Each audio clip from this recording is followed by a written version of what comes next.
নমস্কাৰ, মোৰ নাম শ্ৰী বৰষা লস্কৰ। মই 150 নং নিচনাইকলি প্ৰাথমিক বিদ্যালয় প্ৰথম শ্ৰেণীৰ ছাত্ৰী।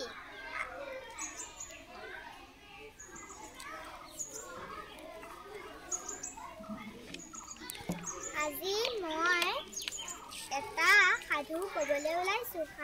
সাধুটোৰ নাম শিয়াল আৰু বগলী। এদিন এটা বগলী আৰু শিয়াল নদী পাৰত আছিলে। শিয়ালে বগলীক ক'লে, আমাৰ ঘৰলৈ বলচোন, আজি আমি বহুত দিনৰ মূৰত ভাত বনাই পেলাই খামগৈ। তাৰপিছত বগলীয়েতো খাবলৈ নোৱাৰে কাঁহী। শিয়ালে ধুনীয়াকৈ খাই আছিলে। বগলীয়ে খাব নোৱাৰা দেখি মূৰটো উঠাই দিলে।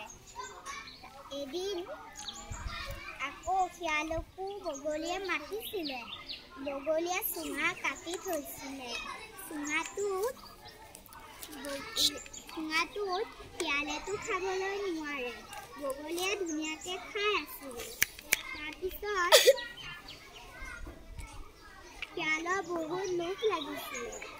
তাৰপিছত বগলীয়ে চুঙাত খালে, শিয়ালক বিস্তাপত খাবলৈ দিলে। নমস্কাৰ। আমি কি শিকিব পাৰোঁ?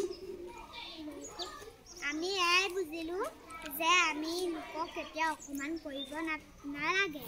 সিহঁতেও তেতিয়া বুজিহে ল'ব আমাকো অপমান কৰিব। নমস্কাৰ। নমস্কাৰ।